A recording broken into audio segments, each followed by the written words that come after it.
시청자 여러분 안녕하십니까. 오늘 특별 초대석으로 지난번 6월 21일 앵그리 블루 2차 집회에서 둘다섯 공연을 해주신 이두진 선생님 나오셨습니다. 선생님 네, 안녕하십니까. 안녕하세요. 예. 그날 그 같이 후배 한종철 선생님입니까? 네, 그때 같이 오셨다고 오늘은 같이 못 오시고 오셨습니다. 예. 자, 그래서 그날 그 저희들 공연에 사실은 뭐 문화적인 코드를 좀 심으려 했는데 한국의 좌파들은 그런 게 뛰어나지 않습니까? 네. 근데 그렇죠. 보수 우파는 그런 코드가 없이 군가나 뭐 이런 거라서 좀 심으려 주로. 했는데 저희들이 고민을 많이 했었는데 네. 그날 또 사무실로 직접 연락을 하셔가지고 출연을 해 주시겠다 해서 저희들이 굉장히 감사했습니다. 어떻게 그렇게 출연해 주실 생각을 하셨습니까? 3년 전서부터 이 황 소장님 프로를 예. 제가 이렇게 쭉 보고 예. 또 이렇게 해외에 있는 예. 분들한테 예. 뭐 LA 뭐 라스베가스 이런 쪽 하다못해 예. 아프리카 쪽까지 예. 이렇게 보내면서 저는 사실 회원은 아니에요. 예. 그 뭐 가입하는 거 예. 복잡해가지고 잘 몰라가지고 예. 예. 근데 이제 쭉 보다가 요번에 2차에서 예. 문화 행사가 있다 그러길래 예. 제가 좀 가서 네. 이렇게 좀 제 노래도 들려드리고 같이 좀 이렇게 어울려서 노래를 하면은 조금 더 이 모임에 좀 조그마나마 보탬이 되지 않을까 예. 그런 마음으로 나왔습니다. 예. 그래서 저는 이번에는 뭐 노래자랑도 있었지만은 그것보다는 좀 제대로 된 그 가수분 공연을 좀 감성적으로 담아보고자 저희 사무실에 서태한테도 이야기를 했는데 그 사무실에 비용이 너무 많이 지출된다. 그러면서 또 우려를 표시하고 하길래 나름 참 좀 고민하고 있었는데 선생님 전화를 해주셔가지고요. 네. 좀 감사했지만은 또 불이익을 받으실까봐 이 정권이 하도 뒤끝이 있는 정권이라서 글쎄 이제 저희 행사에서 노래를 부르시면 방송 출연도 안 되실 건데 그 이제 걱정을 했어요. 제가 가서 좀 제 음악을 좀 들려드리고 예. 좀 조그마나마 이렇게 그 행사에 제가 보탬이 되고 싶다 이렇게 봉사 좀 하고 싶다 이랬더니 혹시 예. 방송에 불이익을 당하면 어떡하냐 예. 그래서 제가 그랬습니다. 뭐 해볼 만큼 다 해봤고 예. 오랜 세월 예. 그래서 그런 거 전혀 상관없다. 나는 그런데 흔들리지 않고 설령 부르든 안 부르든 내가 좋아하는 이렇게 프로그램이고 또 내가 또 좋아하는 분이고 이래서 좀 이렇게 또 이 모임 자체가 앙글리 블루 아니에요. 예. 예, 그래서 이 모임 이 행사가 조금 더 시민 운동으로서 발전이 되면서 이게 좀 커나갔으면은 얼마나 좋을까 이런 생각에 조그마하나마 밑거름이 되고자 해가지고 예. 그냥 뭐 용기까지는 아니고 뭐 예. 당연히 그렇게 예. 해야 된다고 생각하고 왔습니다. 예. 네. 그래서 선생님이 이렇게 말씀을 하지만 우리나라 그 연예 예술 메커니즘을 잘 아는데 굉장히 다들 이 불이익이나 또 갑의 역할을 하는 방송국이나 이런 부분에 대해서 다들 이 우려를 하고 신경을 쓰고 그러시는데 참 그렇게 출연해 주셔서 매우 감사하고요. 네. 또 한편으로는 그 어떻게 제 방송을 3년 전부터 이렇게 보시게 되셨습니까? 나는 이제 좀 원래 제가 전공은 이제 음악을 했지만은 정치 외교학과를 졸업했어요. 예, 그래서 예. 이제 정치하시는 분들도 많이 알게도 되고 이제 연예계 활동도 하고 그랬으니까 그다음에 이제 또 이렇게 여러 가지 이렇게 이제 뭐 신문이라든지 이렇게 요 근래는 이제 유튜브가 많이 발달되면서 방송에서 이렇게 발표 안 되는 것도 많이 이렇게 알게 되고 그래서 쭉 보는데 뭐 이렇게 앞에 두고 이런 말씀을 하면 안 되지만 제가 본 중에서는 그래도 가장 논리적으로 정확하게 말씀하시는 분 같아서 사실은 팬입니다. 네. 그래서 참 좋아하게 됐어요. 3년 전서부터 쭉 꾸준하게 봤습니다. 그다음에 그 내용을 많이 전달을 했어요. 스마트폰으로 전달을 해가지고 주변에 뭐 해외에 계신 분들 뭐 이렇게 지인들한테 많이 알리기도 하고 그랬죠. 예.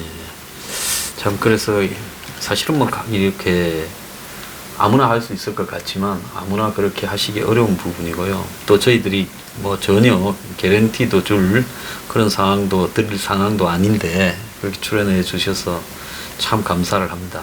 이제 그 사실은 가수들이 거의 아마 출연을 못하죠. 예. 그럼요. 예, 그럼 이런 프로그램에 황 선생님 프로그램에 이렇게 와서 노래한다 그러면은 방송국에서 이렇게 섭외를 못하죠. 예. 예. 전혀 상관없어요. 예. 아이고 참 감사합니다. 예, 예. 미국 같은데 보면 연예인들이 네. 그 자기 소신을 지키면서 네, 그럼요. 정치적 지향에 따라 네. 자유롭게 뭐 트럼프 대통령을 비판하기도 하고 네. 또 자신의 정치적인 어떤 가치 때문에 뭐 이렇게 그걸 위해서 이제 헌신도 하고 그런 모습을 보고 참 부러웠는데요. 한국의 그 이 예술인들, 연예 예술인들은 그런 부분에 대해서 굉장히 좀 민감하죠. 예, 민감하고 소극적이죠. 예. 어쩔 수 없죠. 왜냐하면은 출연 자체 섭외 자체를 이렇게 꺼리끼죠. 예. 네, 많이. 그런 것 같습니다. 자, 그래서 이제 둘다섯이라는 부분에 대해 이제 많은 분들은 뭐 긴머리 소녀나 밤배 이런 두 노래는 거의 뭐 국민 가요급에 대해서 모르는 그 시대를 사신 분들이 아무도 없을 것 같아요. 저희들만 해도 뭐 대학 다닐 때 데모 낮에는 데모 운동권 가요 부르고 밤에는 하숙집에 와서 이제 밤배 긴머리 소녀 이런 거 다 불렀거든요. 기타 치고 예, 기타 모여 치면서 앉아서 다 불러 모여 앉았어요. 그래서 예. 그래서 뭐 그걸 가지고 이제 깡소주에 새우깡으로 밤을 이제 세우고 그 인생을 좀 한탄도 하고 위로도 하고 이렇게 서로 이제 살았는데요. 근데 이제 사실은 그 이전 선생님 세대에 네. 이 한국의 토종 포크송이라는 것이 별로 없었지 않습니까? 네, 그렇죠. 왜냐하면은 이제 뭐 섹시봉이라고 한때 뭐 이렇게 TV에 나왔었는데 그분들이 이제 1세대예요. 네. 예. 그리고 이제 저는 거의 이제 마지막인데 트윈폴리오 이 팀이 이제 다 하얀 손수건, 뭐 웨딩 케이크 이런 노래들이 다 외국곡 번역한 거고, 예. 그다음에 이제 뭐 김세환 이런 분들이 또 다 뭐 비지스의 Don't Forget to Remember 이런 거 많이 부르고 그랬는데 저보다 먼저 한 6개월 전에 어니언스라고 예, 이제 양파들이라고 이름을 바꿨죠. 거기서 이제 편지라는 노래 그다음에 그걸 발표했고 저별과 다른 작은 새 이런 노래를 발표하면서 그게 다 김정호 곡이에요. 이제 저하고 이제 친했던 친구가 김정호라는 친구가 있는데 이름 모를 소녀 부른 이름 모를 소녀 부르고 나중에 돌아가셨죠. 일찍 이제 35살인가 그때 이제 폐결핵으로 작고했죠. 그 친구가 저보다 3개월 먼저 이름 모를 소녀로 이렇게 데뷔를 했고 저희가 이제 긴머리 소녀 밤배가 그 데뷔 앨범에 있어요. 네, 그래서 그 두 노래로 해가지고 데뷔 앨범을 이제 지구 레코드사에서 발표해서 이렇게 했는데 그때부터는 다 싱어송라이터. 네, 그러니까 저희가 한 100여 곡 발표했는데 거의 이제 저희들이 다 만들고 네, 가사 쓰고 직접 부르고 그러면서 순수한 우리만의 음악을 좀 이렇게 토로토가 한참 유행할 때 또 우리만의 음악을 만들어서 이제 사람들이 모이면 뭐 경춘선 같은 데 가면 기차 안에서도 기타 치면 뭐 우리 노래도 부르기도 하고 또 다리 밑에서 요새같이 더운 때는 또 모여 앉아서 기타 치고 노래하고 또 캠퍼스에서 또 잔디밭에 앉아서 누가 기타 치는 친구 있으면 다 모여서 이렇게 많이들 부르고 했죠. 네, 그래서 실질적으로 순수한 그 포크송은 아마 그 저희들 때 그때부터 이제 시작이 된 거죠. 그리고 이제 통기타, 생맥주, 청바지 이 문화가 이제 그때 이제 막 이렇게 붐이 났죠. 그래서 이제 한국의 음악이라는 부분이 이제 50년대까지는 뭐 한국의 독자적인 음악이라는 게 별로 없었고 이제 60년대 미8군의 영향을 받아가지고 네. 뭐 일부 초기적 락이라든지 네. 또 이제 이 포크송 이제 네. 뭐 이지 리스닝 계열 팝 이런 것들이 네. 좀 네. 이제 나왔는데 그래도 이제 60년대 말 70년대 초까지는 대부분 이제 번안곡이나 이런 영향이 강해서 네. 이제 흔히 싱어송라이터라고 하듯이 그 자신이 작사 작곡 네. 해서 놓은 부분에는 거의 한국 포크송의 원조다 이렇게 보시는 세대지 않습니까? 네, 그렇죠. 예. 네. 그래서 우리 토종 포크송의 원조다. 저희들이 그 이 초등학교나 중학교 다닐 때 보면 포크송 노래집 해가지고 이제 네. 책들을 예. 많이 팔았거든요. 네. 예, 서점 같은 데서나 네. 길거리에서. 그런데 제 사진 많이 나왔어요. 예, 거기서 많이 흑백으로. 넣으셨죠. 예, 그래서 예, 예. 이제 그때 포크송 하면 이게 뭐 도대체 이 포크 하면 이제 사전 찾아보니까 전통 네. 뭐 이런 식이지 않습니까? 원래 민요. 뭐 예. 이런 근데 거죠. 이제 우리가 이제 쉽게 그때는 이제 포크송이라기보다 통기타 음악 예, 이랬어요. 통기타 음악 통기타를 그렇죠. 치고 또 예. 노래를 했기 때문에 그러니까 통기타 음악이 영어로 하면 포크송이 때. 네, 그렇게 돼 버린 거죠. 예. 네. 원래는 번역을 하면은 민요죠. 예. 네. 근데 이제 선생님 바로 이제 위에 세대는 세시봉이라든지 이제 이런 네. 그 당시 처음으로 이제 한국의 명동 등에 종로 등에 생긴 네. 이제 노래 네. 주점이라는 그런 부분을 통해서 대거 이렇게 나타나지 않았습니까? 데뷔나 네. 이런 부분을요. 네. 그래서 선생님은 어떻게 데뷔를 하셨습니까? 그쪽도 또 아니시지 않습니까? 아니요, 저도 이제 명동에서 노래했죠. 노래하셨습니까? 네, 그 당시 뭐 오비스 케빈이라든지 예, 예, 뭐 썸씽 뭐 이런 데서 예, 이렇게 노래하셨- 저는 2층에서 이제 2층은 통기타예요. 예. 오비스 케빈 같은 데는. 예. 그래서 거기는 뭐 소유석, 양희은 뭐 나 이런 식으로 이제 예. 출연하고 그 3층은 예. 키보이스, 뭐 영사운드, 예, 예. 히식스 예. 이런 팀들이 이제 출연하고 예. 그랬었죠. 저희가 이제 거기서 명동에서 하고 그다음에 그 당시만 해도 그 업소가 마이크 있는 업소가 별로 없었어요. 예. 예, 예. 아, 그러시죠. 그래서 73년에 데뷔한 걸로 그렇게 나오지 않습니까? 네, 73년도에 데뷔해가지고 74년도에 이제 예. 밤배하고 김머리 소녀를 이제 알리기 예. 시작했죠. 예. 네, 음반이 그때 나왔어. 예. 근데 이제 긴머리 소녀 같은 경우에는 이제 그 뒤에도 보면 당시에 우리가 이제 70년대에 산업화되어 가는 과정에서 많은 그 젊은 사람들이 다 시골에서 이제 도시로 올라와서 공장에 다니고 또 식모살이도 하고 그쵸. 뭐 종업원 이런 부분도 하면서 다 어렵게 살았던 대부분이 가난하던 그런 시대였지 않습니까? 그렇죠.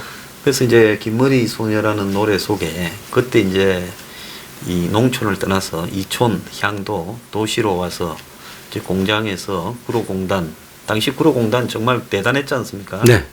그래서 뭐 아침에 출근길에 보면 수만 명의 수십만 명의 여성 여공들이라고 부르는 여자 그 근로자분들이 출근도 하고 그러면서 이제 참 힘들게 돈을 벌어서 시골로 보내서 시골집에 이제 송금도 하고 동생 공부도 시키고 그랬던 한국의 산업화의 주역들이지 않습니까? 네. 근데 그 긴머리 소녀와 그 구로공단에서 그 흔히 여공이라고 부르는 네. 분들하고의 관계가 좀 있었습니까? 네. 예. 그때 이제 최초의 산업공단이 생긴 거예요, 구로공단이. 예, 그렇죠. 그리고 주로 제가 이제 구로공단에 뭐 공연을 가거나 방송 녹화를 가거나 그러면은 예. 가발 공장, 예. 앨범 공장, 예. 그다음에 보세, 네. 주종이 그거였어요. 뭐 큰 거창한 것도 그때만 아니고. 도 이제 아주 네. 그냥 중하공업이 되지도 못하고. 예, 예, 그럴 때인데 이제 그 당시에 시골에서 큰 언니들이 응? 뭐 여자가 무슨 공부냐 막내 아들 고등학교나 보내자 이래가지고 학교를 막 안 보내고 너무 이제 형제들도 많고 어려우니까 이제 서울로 올라와서 식모살이도 하고 그다음에 그 공장에서 이제 일을 많이 했죠. 밤새고 이제 수출하고. 근데 이제 우리가 사실은 이제 그 당시에 그런 데서 일했던 그 산업전사 그분들 때문에 오늘날 발전하기까지 그 큰 밑거름이 됐는데 그 당시에 우리가 속된 말로 뭐 이렇게 비하하는 말도 하고 많이 그랬어요. 뭐 공순이 뭐 예, 예. 이러고. 이제 그분들이 그 시골에서 이제 동생 학비 보내고 또 생활비까지 보내고 예.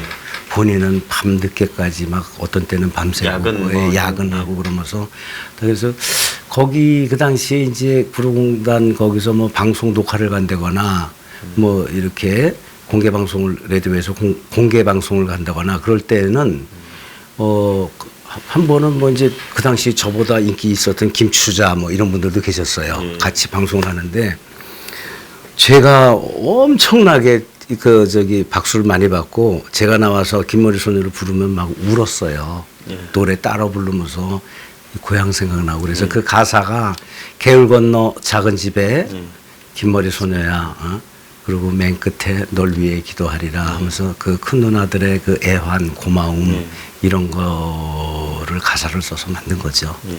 그럼 처음에 그 작사를 할 때부터 네. 그런 분들을 생각하면서 예, 그 하셨습니까? 예, 주를 거기다 생각하고 그 산업전사들에 바치는 노래죠. 그게 처음부터 그렇게. 예. 그런데 그런 걸 생각하고 쓰셨는데 그 곡이 어떻게 그렇게 서정적으로 나올 수가 있었을까요? 그러니까 예. 이제 이 포크 음악이 두 부류예요. 예. 그러면은 이 정부나 뭐 사회 잘못된 부분을 풍자하는 노래들이 있어요. 옛날에 김민기 씨가 예. 그다음에 뭐 양병집 이런 예, 사람들이 뭐 두 바퀴로 가는 자동차 뭐 이러고 이제 사회를 풍자하고 우리는 주로 목가적인 노래, 그다음에 서정적인 노래를 나는 좀 불러야겠다. 이렇게 너무 이렇게 그러는 것보다 그래서 주로 자연 이런 걸 많이 노래했어요. 제 노래 패턴이 다 그렇고. 다 그러시더라고요. 네. 그런데 그 당시에 보면 이제 그래도 또 정외과 대학에 정외과 네. 다니시고 예. 그러셨는데 이제 지식인이라고 하면 흔히 그 조금 사회의식 이런 걸 담아가지고 투쟁적인 부분이나 또 선동하는 부분들을 담기가 쉬웠는데 어떻게 그렇게 이 서정적인 노래로 사실 그분들한테는 위로가 훨씬 더 서정적인 노래가 위로가 더 됐을 것 같아요. 네. 근데 많이들 그렇게 이렇게 생각하셨을까요? 힘들고 그럴 때 제가 5년 전인가 어디서 공연을 하는데 한 이제 60 정도 되신 분이 제 차 앞에서 기다렸다가 저를 딱 보고 손 한번 잡고 싶다고 그래서 아유 그러시냐고 그랬더니 자기가 너무나 힘들게 살아가지고 어려울 때 정말 힘들 때 긴머리 소녀를 너무 좋아해서 그 노래만 듣고 참 힘든 거 고비 넘기고 그랬다고 여기서 선생님 얼굴 보니까는 참 옛날 생각나서 눈물이 다 난다고 막 그런 적도 있고 그랬는데 어쨌거나 무슨 사랑 무슨 뭐 이런 거보다는 이렇게 주로 자연 하늘의 고마움 그다음에 또 우리 큰언니들 그런 분들의 고마움 김머리 소녀 통해서 그다음에 아버지가 장에 가서 아들 이렇게 자전거 타고 가서 고무신 그래서 얼룩 고무신이죠 이제 꽃 고무신을 얘기했는데 뭐 그런 거 주로 이렇게 많이 불렀죠. 네. 그래서 그 참 근데 이런 이 토속적인데도 또 그 리듬은 전혀 토속적이지 않고 네. 사실은 뭐 음악을 잘 모르시는 분들은 그런 부분에 대해서 이렇게 뭐 별로 중요하게 생각하지 않겠지만 그 이전에 70년대 이전에 한국 음악의 이런 구성이라는 것 자체가 서구적인 구성하고는 좀 거리가 멀지 않았습니까? 네. 일본의 엔카나 이런 부분에 영향을 받은 이제 이 또렷이라는 부분이 주로 있었고 뭐 나름 서정적인 노래라 하더라도 간혹 뭐 이렇게 이질적으로 튀어나온 부분이지 본격적인 한국적 그 포크송이라는 이런 음악적인 형태 거의 뭐 처음이나 다름없죠. 그래서 그 이제 미국의 이제 당시 그렇고. 60년대 초반에 이제 포크송이 이제 초중반에 미국에도 운동권들 이런 히피, 반전 이런 거하고 엮이면서 상당히 유행을 했지 않습니까? 뭐 마리안느 페이스풀이라든지 뭐 이런 존 바이스, 존 바이저라든지 그다음에 노벨상 수상자인 밥 딜런, 뭐 그런 분들이 이제 반전 운동을 해서 월남전 반대하면서 히피들 많이 모여서 이렇게 그런 거를 이제 했는데 우리는 이제 뭐 전혀 그런 음악과 상관없이 우리만의 음악, 우리 토속적인 모습 좀 토로토도 아니고 그러니까 우리가 누구나 공감할 수 있는 그런 음악을 하고 그래서 이름 자체도 뭐 영어로 다 붙였어요. 옛날에 뭐 듀엣이나 뭐 그룹 사운드 이럴 때는 다 영어로 이름을 뭐 다 썼어요. 네, 다 그랬는데 순수한 한국말로 하자. 그래서 내 이름이 이두진, 그다음에 이제 같이 노래했던 후배가 오세복. 그래서 성씨를 따가지고 이씨, 오씨 그래서 둘다섯으로 하자. 그래서 뭐 이름 자체도 순수하게 처음에는 뭐 굉장히 촌스러운 것 같더니 또 괜찮더라고요. 지나가 보니까. 근데 그 곡의 전체 하모니 멜로디는 어떻게 이렇게 따신 겁니까? 왜냐면 앞에서 뭘 배운 게 있으면 그 다음부터는 그 부분을 갖다가 이 카피하고 벤처마킹하고 이래서 이제 따라갈 수 있지만은 제일 처음에 이런 일들을 한 분들은 서구적 이 멜로디나 이런 부분에 대해서 그걸 갖다가 이제 토착화 시키는 부분이 그게 쉽지 않지 않겠습니까? 아, 이제 그거는 국민학교 6학년 때부터 예. 그 당시 기억나는 게 클리프 리차드라고 있어요. 예, 아주 예, 영국에 예, 한국 와서 이하여대 와가지고 공연에 난리 났었죠. 속옷을 던졌다는 전설이 있는 예, 예. 그분의 디영원스라는 노래를 내가 디영원스. 6학년 때 너무 좋아해가지고 지나가면은 집에 전축이 없어서 전파사에서 나와요. 예, 길거리에. 그러면 그걸 다 끝날 때까지 듣고 가고 그러면서 음악을 좋아하게 됐어요. 그래서 라디오로 주로 뭐 3시의 다이얼 뭐 이런 것부터 해가지고 음악을 계속 접하다가 제가 입학했을 때 중학교 입학했을 때 어머님께서 선물을 뭐 사줄 테니까 뭐 갖고 싶냐 그래 기타를 사달라 그래서 저 청계천에 가서 중고 뭐 허름한 거 싸게 사서 배울 때도 별로 없어가지고 혼자서 그 벤처스 악단 그 판을 갖다가 틀고 혼자서 다 그거 한 거예요. 그다음에 옛날에 낭만이 있어가지고 경복궁 뭐 창경원 뭐 삼천공원 이런 데 가면은 저는 이제 안국동에 살았는데 가면은 이 대학생들이 교복을 대학교 교복을 입고 뭐 트럼펫 부는 사람도 있고 나무 밑에서 기타 치는 분도 계세요. 그러면은 제가 그 사람이 갈 때까지 끝까지 어디를 짚나 어떻게 치나 이걸 보는 거예요. 예. 그래서 집에서 이제 독학을 해가지고 어떻게 이제 기타를 치게 되고 음악을 많이 듣다 보니까 나 나름대로 이제 음악을 좋아하게 되고 또 이렇게 뭐 가수 하려고 그런 생각은 전혀 없었어요. 좋아서 하신 게 있죠. 예, 이제 음악은 좋아했는데 대학 시절에 이제 좀 집안이 좀 뭐 여유롭진 못해가지고 아르바이트를 하려고 이제 기타를 잘 치고 이제 노래 좀 할 줄 알았으니까 몇 군데 이제 뭐 이렇게 업소 가서 잠깐 한 적이 있어요. 뭐 전혀 뭐 가수 되리라고 생각도 못하고. 근데 이제 그때 음악 패턴이 바뀐 거예요. 그래서 토로토가 유행하다 갑자기 막 이렇게 이 포크 음악 쪽에서 확 젊은이들한테 붐이 나니까 그냥 무명으로 있다가 그냥 아르바이트로 돈만 좀 이렇게 학비 보태려고 했는데 그 당시 제일 큰 지구 레코드사에서 보자 그래서 갔어요. 갔는데 이제 판을 내고 싶다고 우리도. 그러니까 그 전에 무슨 뭐 이미자 무슨 문주란 이런 분들만 있었는데 전통 이제 거기서 이제 그런 음악은 이제 사람들이 안 듣고 젊은 사람들이 주로 이제 통기타 음악을 좋아하게 되니까 저희들한테 이렇게 판을 내줄 테니까 한번 같이 좀 해보자. 그래서 이제 우리가 만드는 노래가 이제 좀 꽤 있었어요. 이제 그냥 심심풀이로 그게 이제 밤배 뭐 기머리 소녀 이러한 노래들이 쭉 있었는데 그래서 이제 뭐 얼떨결에 이제 돈도 안 들이고 거기서 해줬으니까 음반을 냈는데 그 긴머리 소녀 음반이 그때 5개 방송국이 있었는데 그 당시도 좀 뭐 이런 얘기 해야 될지 모르겠다만 6개월 동안 한 번도 안 틀어줘요. FM도. 인사를 안 했어요. 예. 야, 그래도 내 노래는 들을만한데 나는 이제 나 나름대로 그게 있었는데 뭐 FM이 뭐 전혀 뭐 틀어주질 않더라고요. 근데 운 좋게 우연히 부산에서 부산 기독교 방송국의 저녁에 희망가요 그 담당하는 PD분이 신인들 음반이 왔는데 한번 들어보니까 본인이 좋아서 매일 틀은 거예요. 그러니까 그 부산에서 이제 굉장히 히트됐어요. 나는 이제 완전 무명인데 서울에서는 아무도 모르는데 근데 이제 그 부산에서 조금 올라와서 대구에서도 이제 막 음반이 나가기 시작한 거예요. 알려지면서.